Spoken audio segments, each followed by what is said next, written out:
미셸 리라는 초등학교 교사가 있었거든요. 근데 이 교사가, 여러분 들어보셨나 모르겠어요. 미국에서 한국인으로 이렇게 아주 가난한 동네에 교사로 가서 봉사하는 그런 프로그램인데, 거기 자원에서 갔어요. 이제 갔더니 아이들이 너무 떠드는 게 보통이 아니고, 근데 미셸 리 선생님은 진짜로 아이들이 변화될 것을 믿고 열심히 가르쳤어요. 근데 아이들이 그거를 아는 거예요. 때리지도 않고 혼내지도 않고 정중하게 자꾸 가르치니까 더 무시하고 더 떠드는 거예요. 그 반만. 근데 이 선생님이 포기하지 않았어요. 그래서 아이들한테 분수를 가르치려고 피자를 만들었어요. 천으로. 그래서 8조각 피자를 밑에 판을 만들고 8조각 만들고, 거기에 토핑도 다 색색깔로 천으로 만들어서 분수를 가르치는 거예요. 이것을 2이 나눠 먹으려면, 4이 나눠 먹으려면 뭐 이렇게. 근데 그것을 반 아이 1명당 1개씩 해요. 늘 밤을 새야 했고, 방학 때는 다음 학기 거를 위해서 그걸 다 준비하고 온 가족을 설득해서 그걸 도와달라. 그래도 아이들이 수업태도가 안 바뀝니다. 근데 이분이 포기하지 않았어요. 근데 어느 날 말벌이 들어왔어요. 남자애들은 벌을 잡겠다고 던지는 거예요. 모든 물건, 여자애들은 무섭다고 막 뛰어다녀요. 그때 벌이 선생님 앞으로 오는 거예요. 선생님 어떻게 했는지 아세요? 그리고 삼켰어요. 그 다음 수업을 진행했어요. 그때부터 아이들이 듣기 시작해요. 저분은 정말 포기하지 않고 한다면 한다. 그러면서 그 반 성적이 이렇게 올라가는 거예요. 여러분,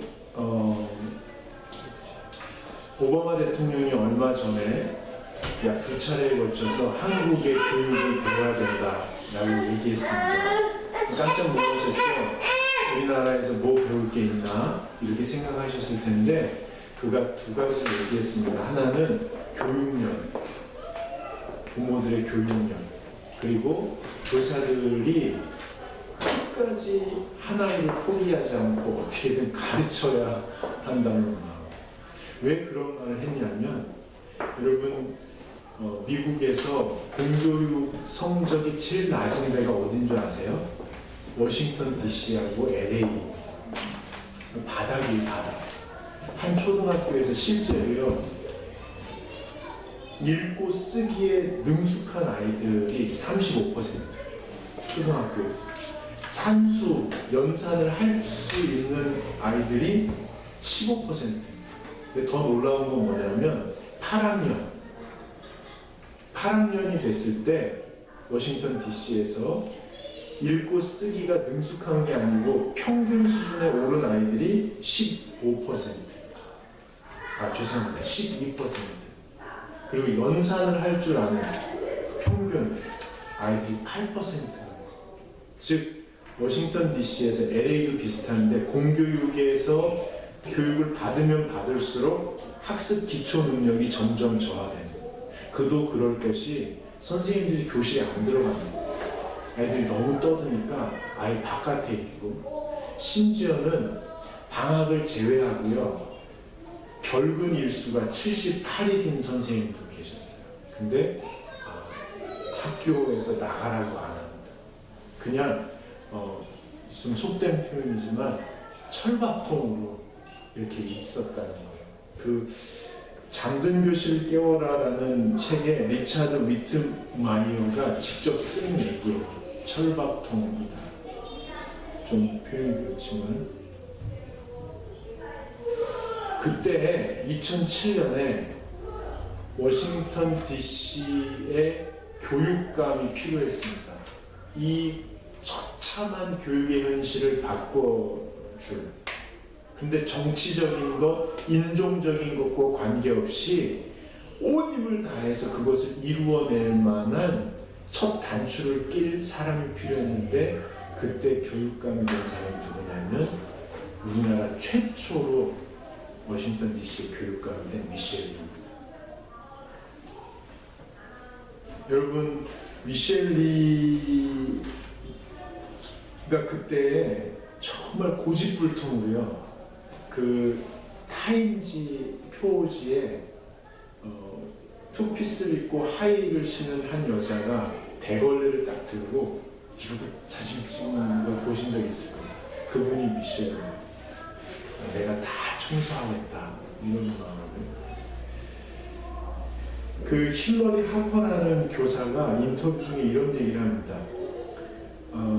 내가 공교육의 바닥인 워싱턴 DC에 자원한 이유는 오직 미셸 리 때문입니다. 미셸 리와 함께라면 교육계에 의미 있는 변화를 일으킬 만하다고 생각했습니다. 그리고 내 인생을 다 바쳐서 정말 의미 있는 변화를 우리 학생들에게 줄 수 있겠다고 확신했습니다.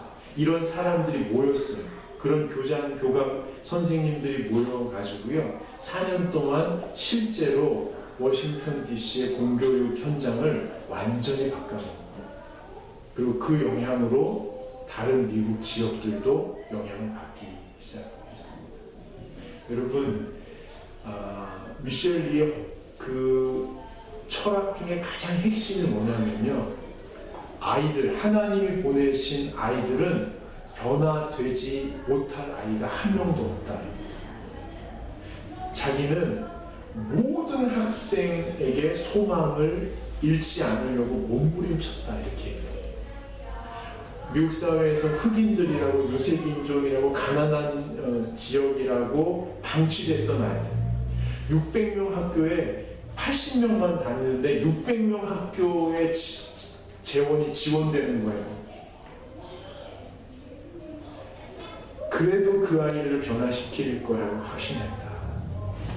하나님에 대한 소망을 잃지 않는 지도자와 그를 따르는 사람들이 팀을 이룰 때에 지옥과 같은 워싱턴 DC의 공교육 현장이 변화가 시작됩니다. 여러분, 제가 여러분에게 이 아침에 여쭙고 싶습니다. 여러분은 어떤 세상을 꿈꾸십니까? 여러분은 지금 한국 사회가 너무 힘들다고 하는데요, 계속 반복되는 후진적인 정치,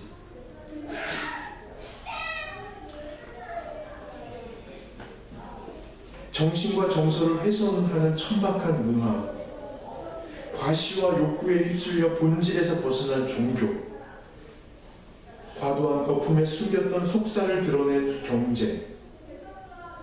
여러분, 저성장, 저물가, 저금리 시대가 되었다고 합니다. 대한민국이 한 번도 경험해보지 못한 참담한 시절이 기다리고 있다고 합니다.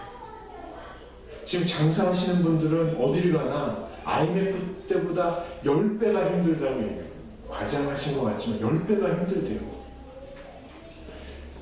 저도 들었는데요, 작년까지는 어떤 기관에 어린이날 기업에서 이렇게 재정 후원을 하잖아요. 작년까지 3천만 원이 들어왔대요, 어린이날. 그걸로 아이들 옷도 사입히고 공부도 시키고 그렇게 했대요. 올해 30만 원이 들어왔대요. 30만 원. 애들한테 과자 한 봉지씩 사줬대요. 어린이날 꿈을 잃지 말라고 과자 한 봉지씩 사줬대요. 여러분, 지금 우리나라가 총체적으로 어려운 상황입니다. 죄송한데요, 여러분 가정은 어떠십니까?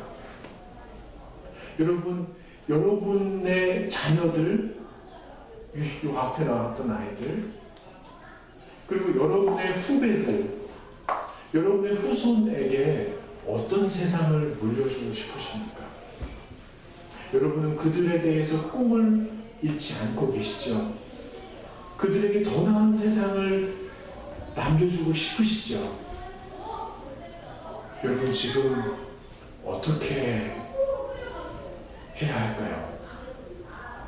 오늘 성경 본문에 보면 이스라엘 백성들이 우리하고 비슷한 처지였던 것 같아요. 아합 아시죠?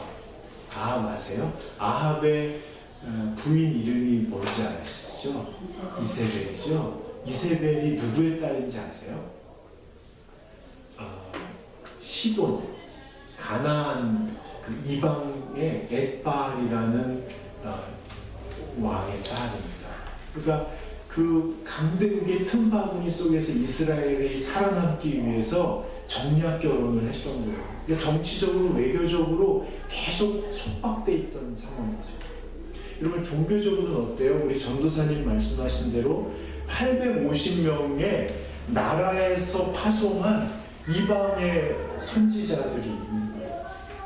우리로 말하면 나라에서 850명의 무당들, 전보는 사람들을 육성해가지고 백성들을 돌아보게 하는 거예요.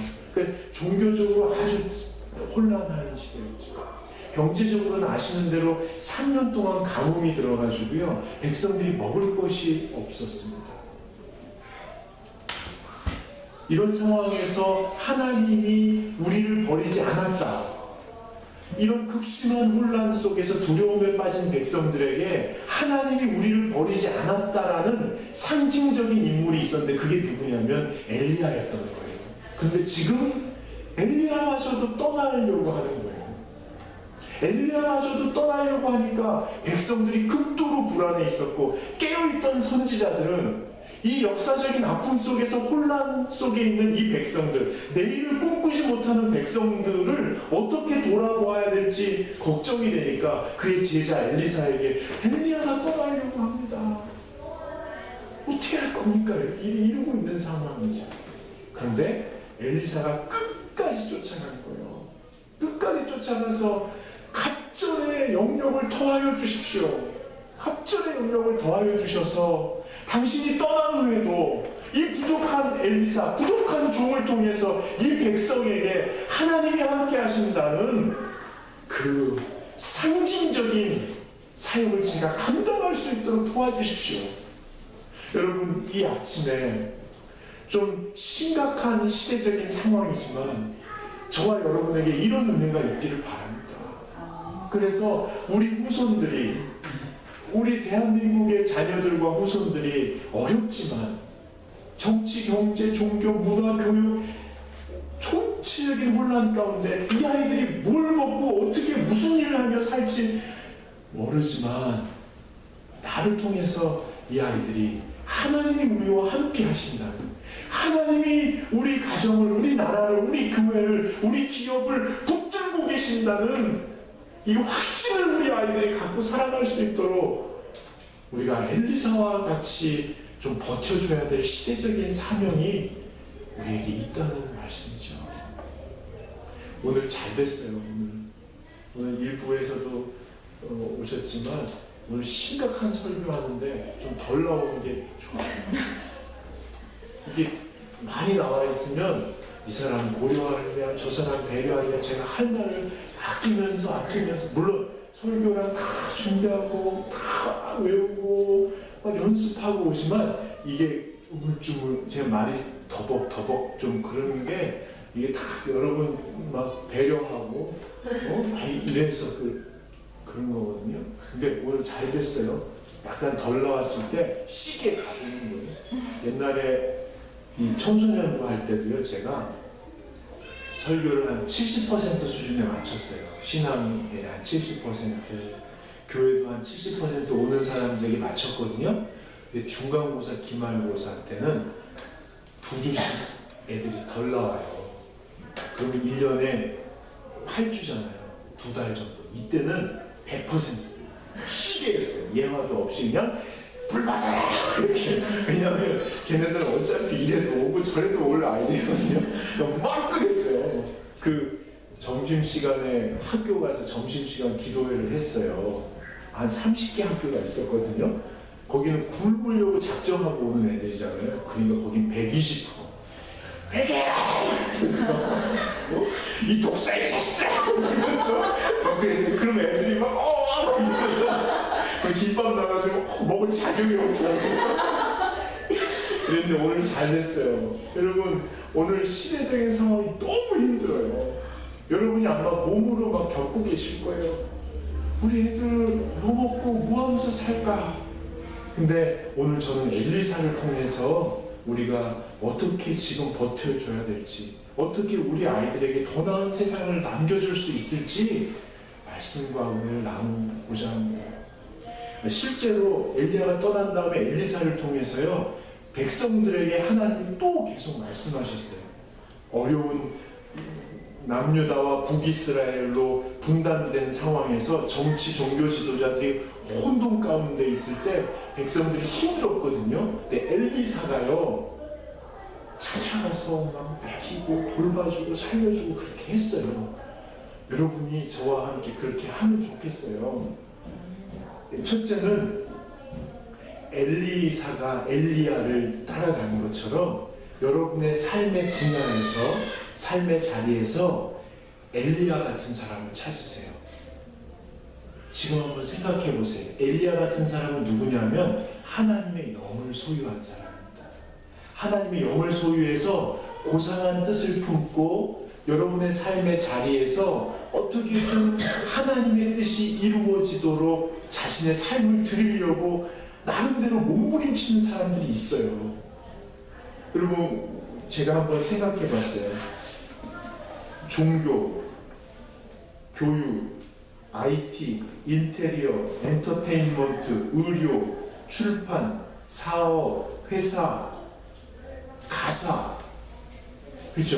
다 속해 있죠. 우리 다 그 삶의 자리가 있죠. 뭐 육아,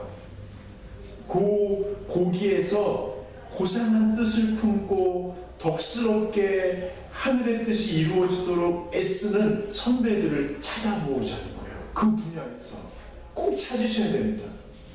엘리야가 여러분 기억하시지만 850명과 영적 전쟁을 하고 이기잖아요. 그 다음에 어떻게 해요? 그 850명을 야 이제 그만둬라 하는 게 아니고 끌고 가서 죽였어요.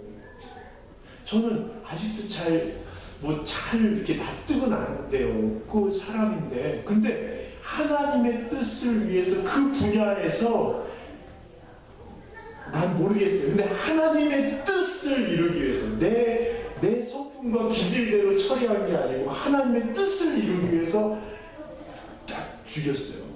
그러고 나서 이게 뭐냐면 역사적인 책임을 짊어지는 사람들이에요. 그냥 이렇게 살아가, 저처럼 그냥 둥실둥실 살아가, 이게 아니고 그 현장에서 하늘의 뜻이 이루어지도록 역사적인 책임을 짊어지려고 자기의 한계를 넘어서는 사람들이 있어요. 그 죽인 다음에 아합 왕 부인인 이세벨이 뭐라 그랬어요? 사람을 보내 너도 내일 죽여버릴 거라 그랬거든요.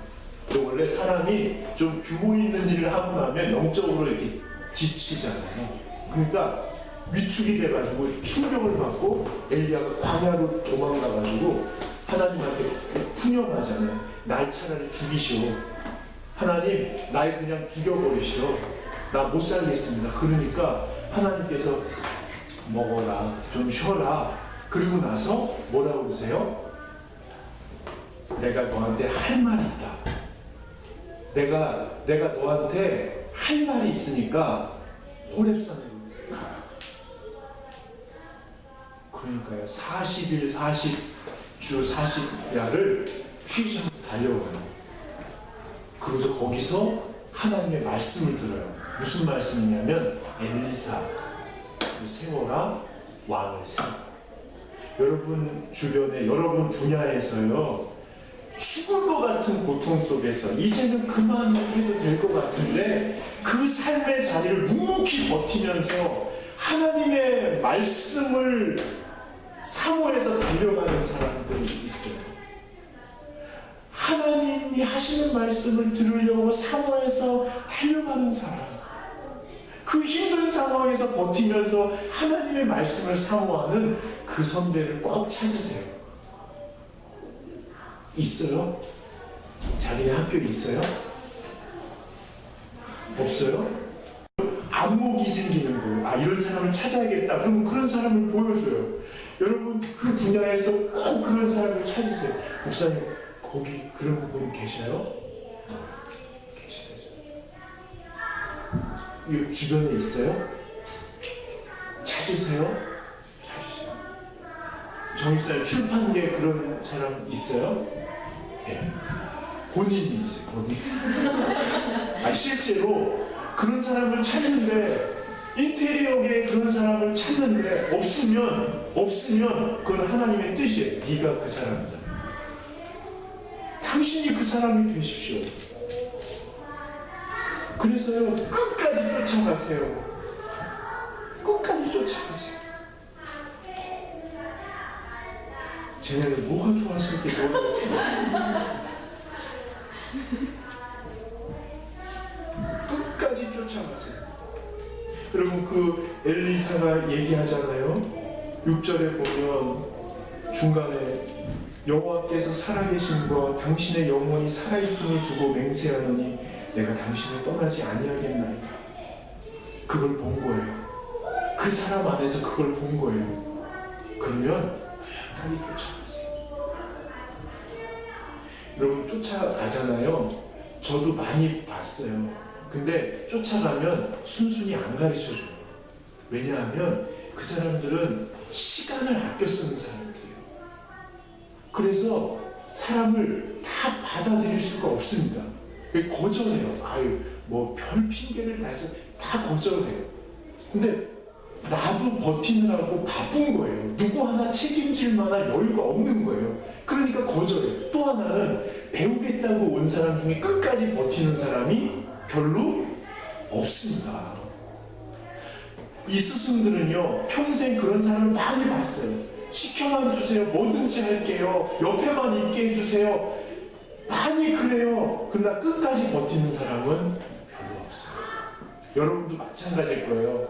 기웃기웃하다 떠난 적이 있으실 거예요. 그래서 더 중요합니다. 정말 따라야 할 사람을 발견하셔야 됩니다. 기도하고 보여달라고, 내가 내 삶의 영역에서 하나님의 영으로 충만해서 그 일을 감당하고 후손에 더 좋은 세상을 남겨주기 위해서 애쓰는 그 스승 선배를 발견하게 해달라고, 여호와의 영을 가슴에 품고 말씀을 사모해서 죽음 같은 상황도 끝까지 포기하지 않고 버티면서 달려가는 그 사람을 꼭 보게 해달라고. 없으면 당신이 그 사람이 돼야 합니다. 그게 하나님의 뜻입니다. 찾아보시고 없으면 나구나 생각하시고 하셔야 됩니다. 두 번째로는요, 그분을 찾았으면 꼭 쫓아다니시고요, 꼭 따라다니시고요, 갑절의 은혜를 기대하십시오. 그러니까 그분이 그 분야에서 이룬 것에 갑절의 은혜를 구하십시오. 만약에 그분이 교육감이 됐다 그러면 교육부 장관, 모르겠어요. 저는 이런 거 별로 안 좋아했어요. 그냥 소박하게 살다 가면 되지 이런 생각을 했는데 지금 역사적으로 시대적으로 너무 힘든 거예요. 그래서 내가 잘 되려고 두 배를 구하는 게 아니고요, 이 후손과 자손들이 살아갈 삶이 힘드니까 가능하다면 하나님, 나를 통해서 이 아이들에게 소망을 주십시오. 부족하지만 마른 막대기 같고 야곱의 고백대로 먼지 같고 벌레 같은 존재이지만 나 같은 사람을 통해서 이 분야에 하나님의 뜻이 이루어지는 그런 도구가, 그런 사람으로 쓰임받게 해달라고 두 갑절의 은혜를 주십시오. 어느 새벽 기도회 집회에 제가 설교하러 갔더니 그 표가 그거더라고요. 갑절의 은혜를 주십시오. 처음에는 좀 촌스러웠어요. 은혜하면은 은혜. 근데 그 두 배를 계산해 사람의 머리로 그렇게 생각했어요. 근데 여기 그게 나왔어요. 갑절의 은혜를 달라고 꿈꾸시는 거예요. 9절에 보세요. 당신의 성령이 하시는 역사가 갑절이나 내게 있게 하소서. 이 선지자니까 이 얘기했지만 여러분, 사업하는 사람도, 회사 생활하는 사람도, 가사 돌보고 있는 사람도, 육아하는 사람도, 인테리어 하는 사람도, 엔터테인먼트 하는 사람도, 거기에 하나님의 성령으로 일하는 그 선배가 있다면 그보다 갑절을 달라고 기도하십시오. 마지막은 51%의 가능성을 붙드십시오. 거기 보시면 10절을 한번 읽어봅시다. 10절 시작. 이르되 내가 어려운 일을 구하는도다. 그러나 나를 댁에서 데려가시는 것을 내가 보면 그 일이 내게 이루어지려니와 그렇지 아니하면 이루어지지 아니하리라 하고. 여러분, 엘리야가 얼마나 지혜로운 사람인지 몰라요. 그래, 네가 나를 따르면 내가 도와줄게. 이게 우리가 하고 싶은 말이거든요. 그래, 너 사람도 됐고 너 실력도 그만하면 됐고, 그러니까 이 프로세스를 거치면, 이 코스를 마치면 이 자격증을 줄게. 그러면 너 할 수 있어. 이런 얘기하기 좋아하거든요. 근데 엘리야를 보세요. 하나님이 사람을 쓰시는 것은 사람이 코스웍을 마친다고, 어떤 자격증을 딴다고, 스펙을 쌓는다고 되는 게 아니라는 걸 아는 거예요. 나도 어쩔 수 없다는 거예요. 너 정말 어려운 일을 구하는구나. 그런데 내가 떠나가는 걸 네가 보면 그게 이루어진 거지만 네가 못 보면 하나님이 허락하지 않는 거다. 이런 얘기를 해요. 이게 얼마나 겸손한 스승인지 몰라요. 여러분, 마찬가지잖아요. 근데 바꿔서 생각해봐요. 우리도 이 정도 공부를 하면, 이 정도 과정을 마치면, 이 정도 훈련을 받으면 사회에서 이 정도 인정받고 이 정도 일을 하겠지 하는 생각, 기대가 있거든요. 근데 정말로 그 일을 하다 보면 중간쯤 갔을 때, 아니 3분의 2쯤 도달했을 때 이거 해도 안 되겠는데 하는 느낌이 올 때가 있습니다. 어떤 사업을 구상해서 어떤 프로그램을 기획해서 가다 보면 아, 이거 해도 안 되겠는데 라는 느낌이 올 때가 있습니다. 그럼 포기하는 거예요. 이 사람을 따르면 될 것 같은데 안 될 것 같은데 하는 느낌이 들 때가 있어요. 그럼 포기하는 거예요. 근데 오늘 말씀에 보시면 그런 상황에서도 엘리사는 끝까지 쫓아가요. 여러분, 제가 한번 얘기했는지 몰라요. 그 당구 여제 차유람이라고 있잖아요. 그분을 만난 적이 있어요. 아주 옛날이죠. 벌써 뭐 한 10년 된 거예요. 당구 막 처음으로 막 뛸 때. 근데 그 언니가 있어요. 둘 다 테니스 선수인데 언니는 좀 등치가 있어요. 힘이 있잖아요. 근데 동생 차유람 씨는 좀 이렇게 좀 하니까 힘이 없는 거예요. 그래서 당구로 바꿨어요. 당구를 바꿨는데 당구 쳐보신 분은 알겠지만 이게 계속 이렇게 해야 되잖아요. 그러니까 여자가 어깨가 이렇게 올라오는 거예요. 그러니까 이게 너무 아프고 이게 보기 싫으니까 이거 그만둬야겠다 생각합니다. 그래가지고 인천에 삼촌이 있어요. 멘토 삼촌이 목사님인데 목사님한테 찾아가대요. 그 목사님도 제가 같이 만났어요. 이래 해서 그만두려고 그래요. 그러니까 목사님이 그러더래요. 하고 안 하고는 자유롭게 결정할 수 있지만 끝까지 해라. 끝까지 성실하게 가면 그 다음에 하나님이 다른 길을 인도해 주신다. 그때 따라가면 된다. 근데 이게 아닌데 싶다고 중간에 멈추면 다음에 주님이 길을 허락하셔도 또 멈추게 된다. 네 의지대로. 그래서 포기하지 않고 끝까지 했대요. 당구 끝까지 쳤대요. 여러분, 우리가 지금 깜깜한 시대입니다. 지금 이래도 안 되고 저래도 안 되고 다 안 되는 것처럼 아주 깜깜한 시대가 됐다는 거예요.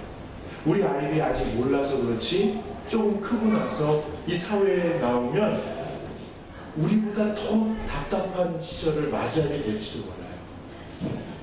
여러분, 엘리사처럼 우리가 버텨주셔야 됩니다. 끝까지 배우고 끝까지 기대하고 끝까지 버티고, 그래서 하나님이 우리를 쓰시도록 그럼 우리 앞에서 요단강이 갈라지게 될 줄로 믿습니다. 그리고 이번 주에도 같이 기도합시다. 내 앞에서 하나님 요단강이 갈라지는 은혜를 허락하여 주시옵소서. 아멘. 여러분, 지난주에 부모님에 대해서 우리가 말씀을 들었습니다. 스승에 대해서 배웠는데, 우리 스승 때문에 우리가 여기까지 왔잖아요. 그래서 감사한 마음으로 우리도 좋은 스승이 되었으면 합니다. 네, 우리 다 함께 일어나셔서